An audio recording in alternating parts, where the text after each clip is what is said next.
My name is Debra Thompson, and I'm 33 years old now. I live alone in a quiet apartment with white walls, too many plants, and a fridge that's always full. I mention the fridge because for a long time I associated food with fear.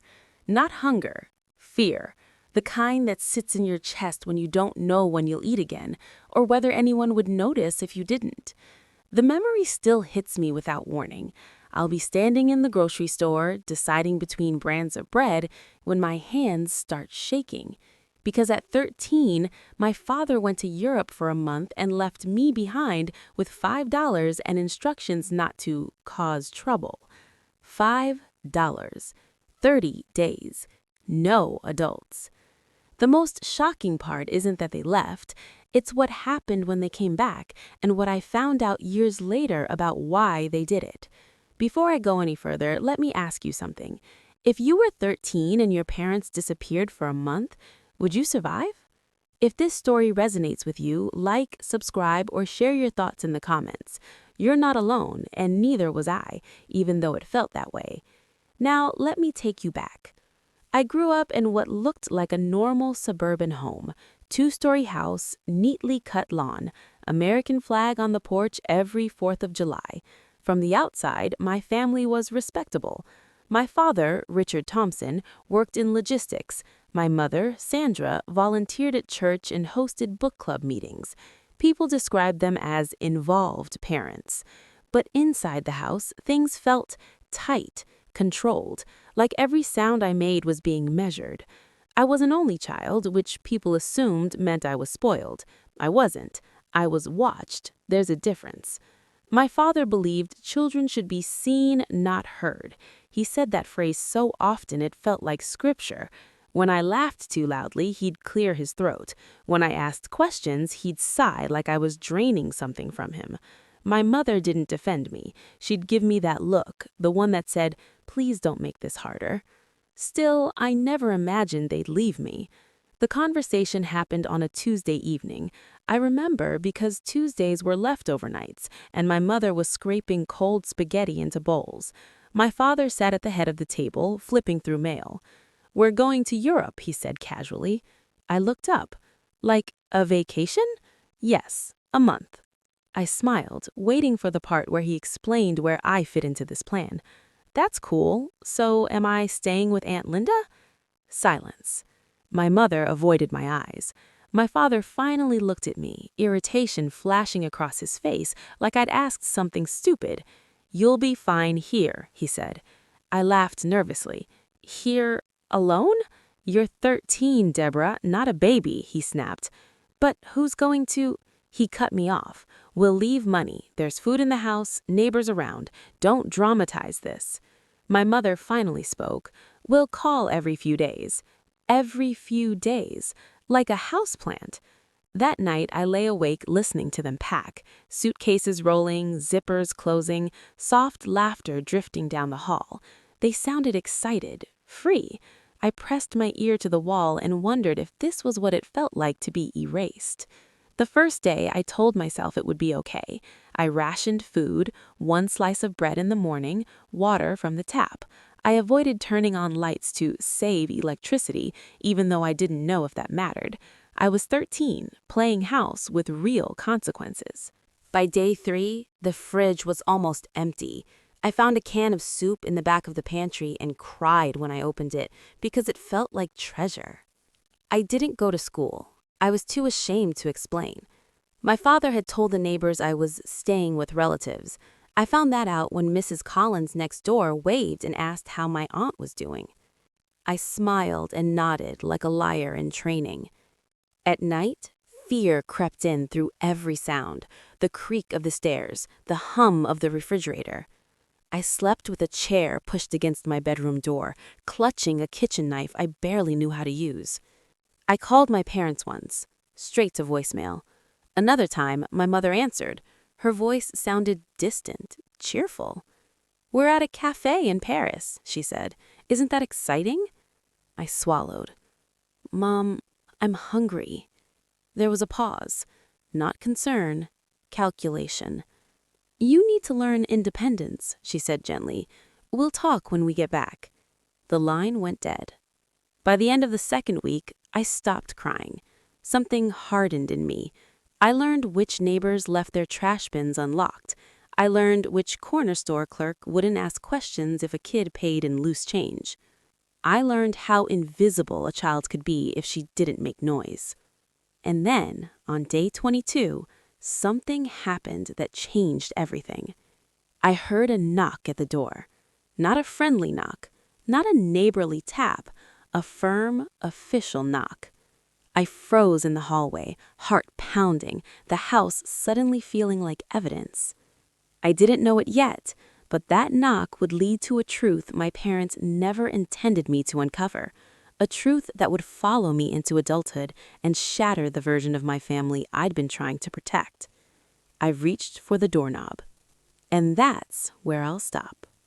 The knock came again, louder this time. Hello? Anyone home? I tightened my grip on the doorknob. My heart felt too big for my chest, like it was trying to escape before something bad could happen to it. My first thought was that it was my parents, somehow back early, surprising me. That hope flickered and died almost immediately. They wouldn't knock like that. They had keys. And even if they didn't, they never knocked for me. I opened the door a few inches. A woman stood on the porch. She wore a navy blue jacket with a badge clipped to the front. Her hair was pulled back tight, her face serious, but not unkind. "Hi," she said gently. "I'm Karen Mills from Child Protective Services. Is your mother or father home?" The world tilted. I stared at her, words caught in my throat. CPS was something I'd heard adults whisper about, something bad families dealt with, families who messed up. Not us. We were respectable. We had a flag on the porch. "They're at work," I said finally. The lie came easily, too easily. Her eyes moved past me, scanning the house. "May I come in?" I should have said no. I didn't know I could say no, so I stepped aside. She walked into the living room and looked around slowly. Empty couch, dusty coffee table, curtains drawn even though it was daytime. "How old are you?" she asked. 13. "And how long have you been alone?" My mouth opened, closed. My chest burned. "A few days?" She knelt so we were eye level. "Debra, I need you to be honest with me." Something in her voice cracked whatever was holding me together. Tears spilled before I could stop them. "They went to Europe," I whispered. "They said I'd be fine." Her face changed. Not shock, recognition, like she'd seen this before. "Did they leave you money?" I pulled the $5 bill from my pocket. It was soft and wrinkled from being handled too much, like a worry stone. She took a slow breath. "Okay, I'm glad I came when I did." That's when I learned the truth. A neighbor, Mrs. Collins, the one who waved and asked about my aunt, had noticed something off. No adults, lights never on at night, me taking out trash alone at odd hours. She'd called it in just to check. Karen walked through the kitchen next. She opened the fridge. Her jaw tightened when she saw the empty shelves. She opened the pantry. One can of soup left, nothing else. "This isn't okay," she said quietly. I felt ashamed, like I'd failed a test I didn't know I was taking. She let me pack a small bag, clothes, toothbrush, my school backpack, even though I hadn't been going. She told me I'd be staying with a temporary foster family, just for a few days. A few days felt like forever. Before we left, she asked for my parents' number. She stepped outside to call them. I stood in the hallway, listening through the screen door. My father answered. I could hear his voice through the phone, sharp and irritated, even from a distance. "What do you mean, CPS? This is ridiculous." Karen's voice stayed calm. "Sir, leaving a minor alone for nearly a month without adequate resources is considered neglect. She's exaggerating. She wanted attention. We left plenty." Karen glanced back at me then. Our eyes met. "Sir," she said slowly, "your daughter had $5 and no food." There was a pause. Then my father laughed. That girl has always been dramatic. Something inside me went very quiet. I stayed with a foster family named the Harpers. They were kind in a careful, distant way, like people afraid to get attached. Mrs. Harper cooked dinner every night and asked me questions about school I didn't know how to answer.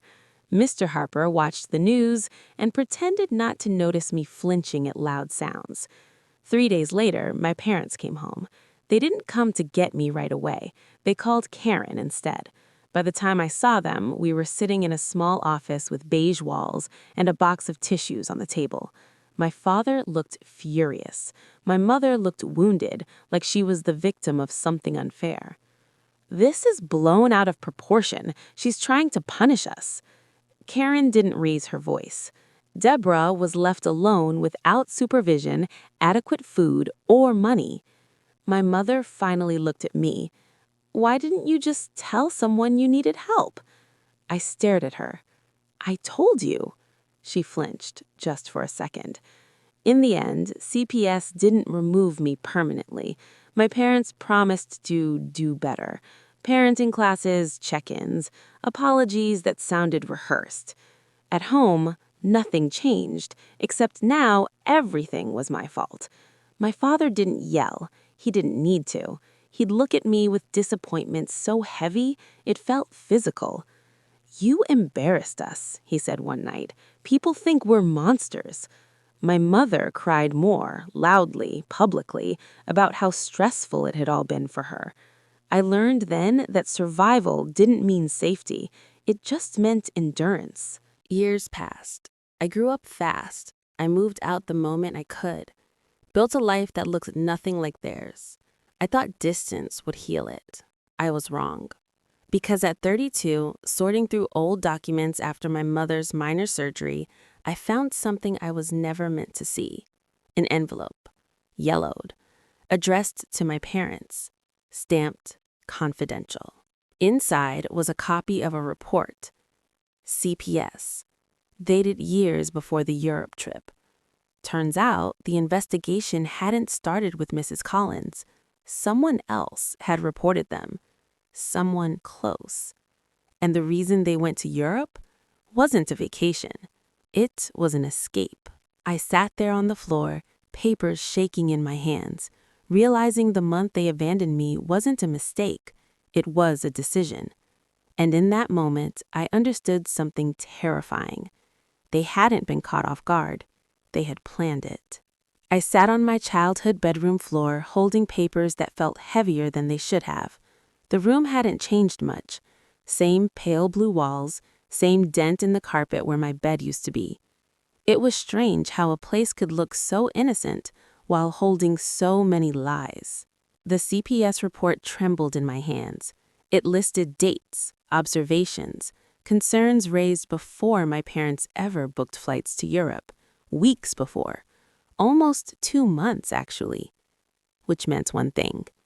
They didn't leave me alone by accident. They didn't panic and make a bad decision. They knew someone was watching. I flipped through the pages slowly, my heart pounding harder with every paragraph. The language was clinical, detached, but the meaning screamed. Pattern of emotional neglect. Child remembered to self-manage basic needs.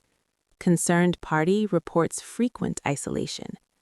Concerned party. I read that phrase over and over. My parents had told everyone the CPS visit was a misunderstanding, a nosy neighbor, a fluke. But this report made it clear someone had been worried long before Mrs. Collins ever made that call. Someone close enough to notice patterns. Someone who saw me. My mother called out from the living room. "Debra, did you find the insurance papers?" My chest tightened.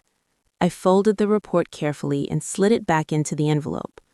For a moment, I considered confronting her right then, demanding answers. But old instincts kicked in. The ones that said, "Stay quiet until you know the full truth."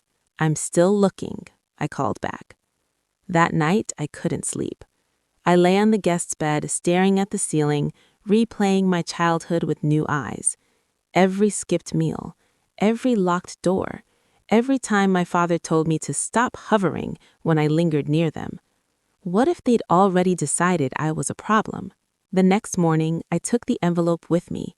I drove back to my apartment, parked, and sat in the car for nearly an hour before going inside.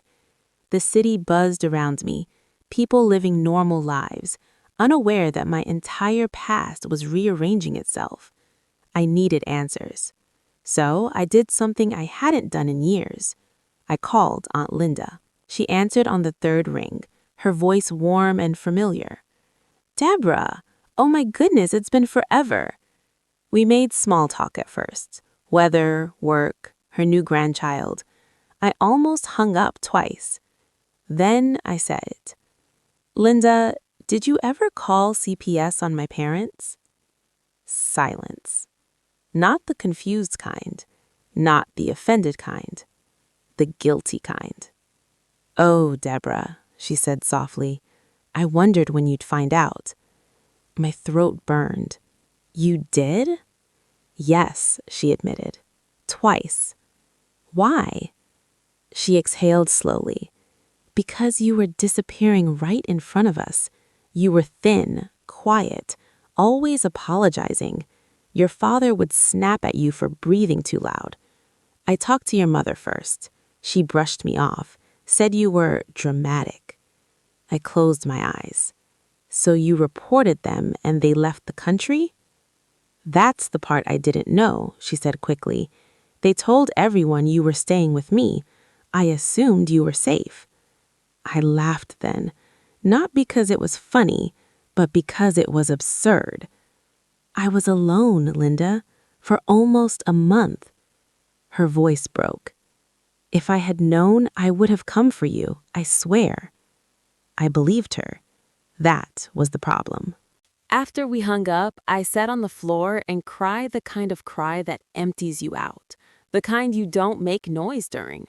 Just tears sliding down, steady and quiet, like grief finally being given permission. But grief wasn't the only thing rising. Anger was there too, because my parents hadn't just neglected me, they'd manipulated the story, lied to family, played victims, turned me into a liability they needed to manage. And suddenly, so many things made sense.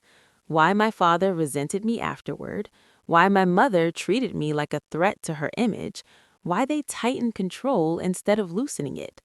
I wasn't their daughter. I was evidence. The more I thought about it, the more memories resurfaced. My father shredding papers late at night, my mother coaching me on what to say if anyone asked questions, the way they panicked whenever authority figures were involved.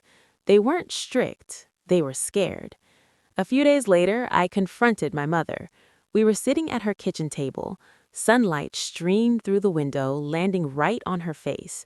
She looked older now, smaller, less certain. "Did you know Aunt Linda called CPS?" I asked. She didn't deny it. That was the part that hurt most. "We were under a lot of stress," she said instead. "You were difficult back then." I stared at her. I was a child.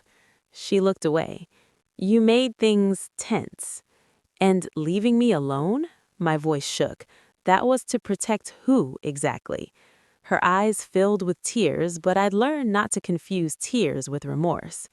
"We couldn't risk another investigation," she whispered. "Your father's job, our reputation." "So you sacrificed me." She flinched. "It wasn't like that," she said quickly. "We knew you'd manage. You always did." That sentence settled into me like a verdict. They didn't leave me because they thought I'd be fine. They left me because they expected me to survive quietly. I stood up then. My hands were steady, which surprised me. "I need space," I said. "A lot of it." She nodded, wiping her eyes. "You're punishing us." "No," I replied. "I'm protecting myself." As I walked out, I felt something unfamiliar, relief. But it didn't last long, because 2 weeks later, I received a voicemail from my father, and what he revealed in that message about the Europe trip, the money, and a choice my mother made without telling anyone would shatter the last illusion I had left about who truly failed me. My father's voicemail sat on my phone for 3 days before I listened to it. I saw his name pop up and felt that familiar tightening in my chest, the reflexive dread, the urge to shrink. I told myself I was too busy, too tired, too healed to deal with him. But the truth was simpler. I was afraid of what he might say. On the fourth morning, while standing in my kitchen making coffee, I finally pressed play. "Debra," his voice began, clipped and formal, like he was leaving a message for a coworker. "Your mother told me you've been digging into old things, calling people, stirring up issues that were settled years ago." I closed my eyes. "This obsession of yours," he continued, "it's unhealthy. You need to let the past go." I almost deleted it right then, but then his tone shifted, less controlled, more irritated. "There's something you should understand," he said. "That trip to Europe, it wasn't my idea." My hand froze around the mug. "Your mother insisted," he said. "She said if we stayed, CPS would escalate. She said leaving would cool things off, that it would look temporary, harmless." My pulse roared in my ears. "I argued," he went on. "I said it was risky, but she convinced me. She said you were independent, that you'd manage. She said it was better than having strangers tear our family apart." He exhaled sharply. "So if you're looking for someone to blame, look there. Don't put this on me." The message ended. I stood there long after the coffee machine clicked off, my reflection warped in the microwave door. My mother's tearful face replayed in my mind, her quiet victim act, her whispers about stress and pressure. She hadn't just gone along with it, she'd orchestrated it. I sank into a chair, memories rearranging themselves like puzzle pieces finally snapping into place. The way she'd coached me on what to say, the way she'd monitored my phone calls afterward, the way she'd always framed my father as difficult, herself as caught in the middle. She wasn't caught, she was calculating. That night, I drove to their house unannounced. The porch light was on, same flag, same welcome mat that said, "Bless this home." I rang the doorbell and felt 13 again, small, braced for dismissal. My mother opened the door and smiled reflexively. "Debra, you should have called." "We need to talk," I said. Her smile faded. We sat at the kitchen table, the same one where she'd once scraped cold spaghetti into bowls, the same place where decisions had been made about my life without my presence. "I listened to Dad's voicemail," I said. Her shoulders tensed. "He says the Europe trip was your idea." She stared at the table for a long moment. Then she nodded once. "I was trying to protect us," she said quietly, "by abandoning me." "You weren't abandoned," she insisted. "We checked in. We left money." $5, I said. "You left me $5. She winced. "Your father—" "Stop," I cut in. My voice was calm, but something sharp lived underneath it now. "I've spent my entire life watching you redirect blame. I'm done." She pressed her lips together, eyes glossy. "There's something you should understand," she said. "You don't understand how close we were to losing everything." I leaned forward. "Did you ever stop to think about what I was losing?" Silence. Then she said something that took my breath away. "You were resilient," she said. "Even as a baby, you didn't cry much. You adapted. I knew you'd survive." There it was. Not love, not faith, expectation. They hadn't protected me because they assumed I could absorb damage and keep going, because my suffering was convenient. "You used my strength as an excuse," I said softly. She started crying then, really crying, but I didn't move to comfort her. I watched, detached, as years of manipulation finally failed to land. "I need you to understand something," I said, standing up. "What you did didn't make me strong, it traumatized me, and I'm done pretending otherwise." She reached for my hand. I stepped back. I'm setting boundaries, limited contact, no rewriting history, no minimizing. If you can't respect that, there will be no relationship. She nodded desperately. I'll do better. I almost laughed. I left feeling hollow, but lighter, like I'd set a weight I'd been carrying since childhood. For a few weeks, things were quiet. Too quiet. Then I got a message from Aunt Linda. Debra, there's something else you need to know. I didn't want to tell you before, but I think you're ready now. My stomach dropped. She called me that evening. I didn't just report your parents because of neglect, she said. There was another concern. I held my breath. Your mother came to me once, Linda continued.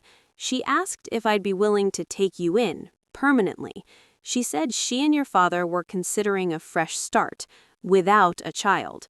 The room spun. I thought she was joking, Linda said, but she was serious. When I said no, when I said you weren't disposable, that's when I called CPS. I couldn't speak. She never wanted another investigation, Linda added. She wanted options. I hung up and slid down against the wall, shaking. At 13, I'd thought I'd been left behind. Now I understood something far worse. They had been willing to let me go, and if CPS hadn't intervened, if Aunt Linda hadn't refused, I might never have come back. That night, I made a decision that would change everything. I pulled out my laptop and began writing. Not a diary, not therapy notes, a statement. Because if my parents had spent decades controlling the narrative, I was about to take it back. And the first thing I planned to do was tell the truth publicly. I didn't plan to expose my parents publicly. That's the part people always get wrong when they hear stories like mine. They assume there's some dramatic moment where you decide to burn everything down, a screaming match, a revenge plot, a thirst for validation. But the truth is quieter. I started writing because I couldn't breathe anymore. Every time I tried to sleep, I saw that front door closing. Every time my phone buzzed, my chest tightened. My therapist, yes, I'd finally gone, said something during one session that cracked me open. You were taught that silence was survival, she said, but silence is no longer keeping you safe. That night, I opened my laptop. I titled the document, "The Month I Was Left Behind." I told myself it was just for me, just to get it out. But once I started, the words poured like they'd been waiting years for permission. I wrote about the $5, the empty fridge, sleeping with a knife, the CPS knock. I wrote about my mother's expectation that I'd manage, about my father calling me dramatic, about discovering I'd almost been given away like an inconvenience. When I finished, my hands were shaking. I sat there staring at the screen, heart racing, knowing something important had happened, even if I didn't know what. The next day, on impulse, I shared a condensed version online. No names, no locations, just the story. I posted it to a personal blog I barely used and shared the link on social media with a simple caption, "This is hard to tell, but I think it's time." Then I put my phone face down and went for a walk. By the time I came back, my notifications were exploding. Messages from strangers, comments from people I didn't know, parents, survivors, therapists, teachers. I believe you. This happened to me too. Thank you for saying what no one talks about. I cried harder reading those messages than I had writing the story. But not all responses were supportive. My aunt called first. Another aunt, not Linda. "Debra, what are you doing?" she hissed. "People are talking." My cousin texted, "You're exaggerating. They tried their best." A family friend commented publicly, "This doesn't sound like the Richard and Sandra I know." Then my father called. I didn't answer. He left a voicemail. "You have crossed a line," he said, his voice shaking with rage. "You are humiliating us. Take it down now." My mother sent a long email. She didn't deny anything. She reframed it. She wrote about stress, about fear, about different parenting standards back then, about how public storytelling reopened wounds and made her feel unsafe. She ended with, "Families handle things privately." That word privately used to control me. This time, it didn't. Over the next few days, my story spread. Someone shared it on a trauma recovery forum. A therapist referenced it in a thread. A small podcast reached out asking if I'd be willing to speak anonymously. I said yes. I used only my first name, but my parents recognized the details immediately. That's when the real backlash began. Relatives stopped calling. Friends of the family unfriended me. Someone leaked my blog post into a private church group my parents attended, framing it as an attack on godly parents. I received an email from an unknown address. "Ungrateful children rewrite history when they fail in life." I stared at the screen, 13 again, being told my pain was inconvenient. The worst part wasn't the strangers, it was the loneliness. Family holidays came and went without invitations. Group chats went silent when I spoke. Even people who believed me didn't know how to stand beside me publicly. I started questioning myself. Was I too harsh? Should I have stayed quiet? Did surviving mean I was supposed to forgive? One night, I sat alone in my apartment, the city humming outside, and felt the weight of it all crash down. I'd told the truth, and it had cost me almost everyone. That's when my therapist said something else that stayed with me. Breaking generational silence often feels like social death, but it's also the beginning of self-trust. Still, trust didn't feel empowering that night. It felt terrifying. A week later, I received a letter in the mail. Not an email, not a text, a physical envelope. No return address. Inside was a single sheet of paper. 3 sentences. "If you don't stop this narrative, there will be consequences. You owe us loyalty. We raised you." My hands went numb. I read it again and again, recognizing my father's phrasing instantly. The same tone he'd used my entire life, authority wrapped in entitlement. This wasn't guilt, this was a threat. I called Aunt Linda immediately. She listened quietly, then said, "Debra, you need to take this seriously." "For what?" I asked. "What can they do now?" There was a pause. "Your father still has friends and influence," she said, carefully. "And records." My stomach twisted. "Records of what?" She hesitated, then spoke. "When CPS closed your case, your parents submitted additional documentation, statements, psychological evaluations." I stood up, pacing. "About who?" She said, "You." The room felt like it lost oxygen. "They painted you as unstable," Linda continued. "High imagination, emotional exaggeration, difficult temperament." I stopped moving. "They built a paper trail," she said softly, "in case they ever needed it. In case they ever needed to discredit me." I leaned against the wall, shaking, realizing the truth I had been avoiding. They weren't just reacting to my story, they were preparing to erase it. And me. For 2 days after Aunt Linda's call, I barely slept. Every sound outside my apartment made my heart jump. A car door slamming, footsteps in the hallway, my phone lighting up. I kept imagining my parents pulling invisible strings, calling favors, dusting off old narratives, preparing to paint me as unstable, ungrateful, unreliable. The scariest part wasn't that they might do it. It was knowing they already had. They'd been laying groundwork since I was a child. I sat at my kitchen table with a yellow legal pad, writing down facts like I was preparing for court. Dates, ages, events, names. I wrote without emotion, because emotion had always been used against me. When I finished, I stared at the page and realized something quietly devastating. If they wanted to discredit me, they wouldn't need to lie much. They'd just need to tell their version first. That night, my father called again. This time, I answered. "Debra," he said, skipping any pretense, "this has gone far enough." I didn't speak. "You're not well," he continued. "You've always had tendencies. We protected you from labels when you were younger, but if you keep pushing this story, people may start asking questions." There it was, the threat made polite. "You're trying to gaslight me," I said finally. He scoffed. "You're using therapy language to justify attacking your parents." I took a slow breath. I was 13. "You survived," he snapped. "Clearly." I closed my eyes. "That doesn't make it okay." He lowered his voice. "Take the post down, or we'll correct the record." After the call ended, I sat there shaking, not because I was afraid, but because something inside me was breaking loose.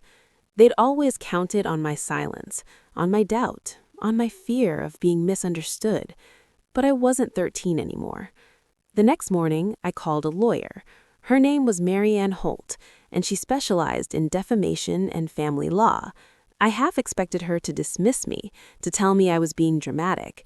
Instead, she listened quietly as I told my story. When I finished, she said, "What your parents did constitutes neglect, and the documentation you're describing, that could be considered retaliatory." My throat tightened. "So I'm not crazy."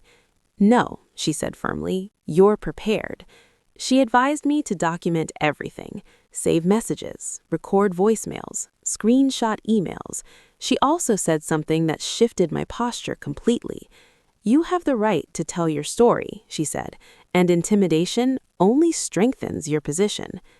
That afternoon, I made a decision. I didn't take the posts down. I expanded them. I wrote a follow-up. I clarified details, added timelines, explained the CPS visit, addressed the gaslighting without naming names. I ended with one sentence: survival does not equal consent. Then I hit publish. The response was immediate. The podcast episode aired 2 days later. This time I used my full first name and last initial. I spoke calmly, clearly, without bitterness, just facts and feelings coexisting. Something unexpected happened. People started coming forward. A former neighbor messaged me.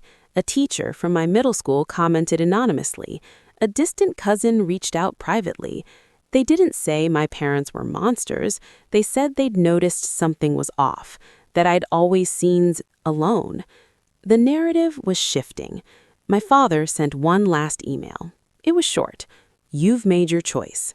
I read it once and didn't reply. For the first time, his words didn't control me. But freedom came with a cost. My parents cut contact completely, blocked me, told extended family I was unwell.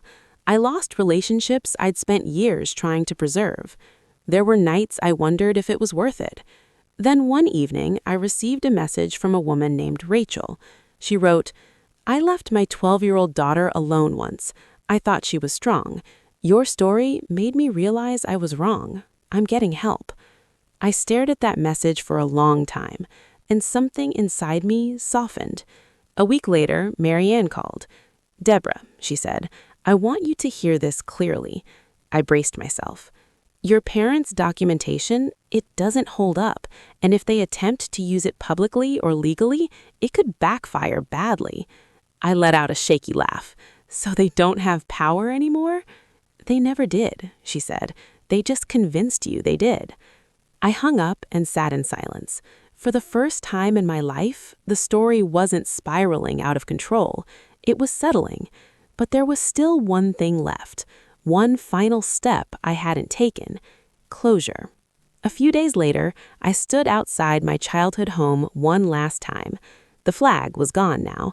The porch looked smaller than I remembered. I didn't knock. I slipped a letter through the mail slot. Not an accusation, not a plea, a boundary. I walked away without looking back. As I reached my car, my phone buzzed. A notification from the blog. A message from someone I didn't know. "Your parents just commented." My heart skipped. I opened it. And what they wrote, publicly, for everyone to see, was the final proof I needed of who they truly were. I sat in my car for a full minute before opening the comment. My hands were steady, which surprised me. A few weeks earlier, my heart would have been racing, my mind already spiraling through worst-case scenarios. But something had changed. Not confidence exactly, clarity. I tapped the screen. There it was. My parents' words. Public, unfiltered. We did the best we could with a very difficult child. Some people rewrite their past to avoid responsibility for who they become. That was it. No denial, no apology, no explanation, just confirmation. For a moment, I felt 13 again, standing in that empty house holding $5, being told without words that my needs were inconvenient. But the feeling passed quicker this time. It didn't root itself. It didn't grow. Instead, something else rose in its place. Finality. People responded almost immediately. This comment tells us everything. No child is difficult enough to deserve abandonment. Thank you for showing us exactly why Debra spoke up. I didn't reply. I didn't need to. Their own words had done the work. That evening, I met my therapist for what would become one of our most important sessions. I told her about the comment, about the letter I'd left, about how strangely calm I felt. That calm, she said, is your nervous system realizing the danger has passed. I frowned. But nothing's really changed. They're still them. Yes, she said gently, but you're no longer trying to get them to be different. That landed hard. So much of my life had been spent auditioning for care, for approval, for a version of love that never came. I'd believed that if I explained myself clearly enough, hurt quietly enough, survived gracefully enough, they'd eventually choose me. They never did. And that wasn't because I failed. It was because they couldn't. Over the next few weeks, I made changes that would have once terrified me. I blocked my parents' numbers.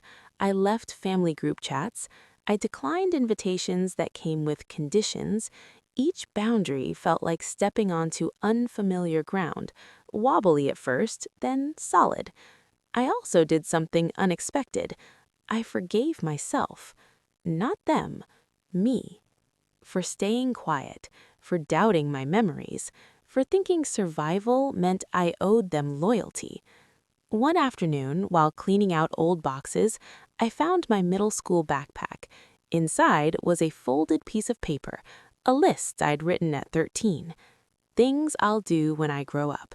Have my own place, buy food whenever I want, never leave a child alone.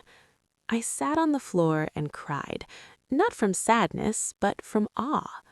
That girl had known. She had always known. The blog continued to grow. I received messages weekly from adults who'd carried similar stories for decades. Some thanked me. Some were angry on my behalf. Some said they weren't ready to speak yet, but someday. I didn't become an activist. I didn't monetize the pain. I told the truth, then let it live where it needed to. One evening, Aunt Linda came to visit. We sat on my couch, drinking tea, the city lights blinking outside the window. "I'm proud of you," she said. "You broke the cycle." I shook my head. I didn't break it. I stepped out of it. There's a difference. Breaking implies force. Stepping out implies choice. As she left, I stood alone in my quiet apartment. The fridge hummed softly in the background, full, reliable, unthreatening. I opened it, not because I was hungry, but because I could. Food had stopped being fear. Silence had stopped being safety. And strength, real strength, no longer meant enduring harm quietly. It meant walking away when love required self-erasure. I turned off the kitchen light and stood there for a moment, breathing, grounded, whole. But before the story to truly end, there was one final thing I needed to do. Not for them, for me. The next morning, I woke up early.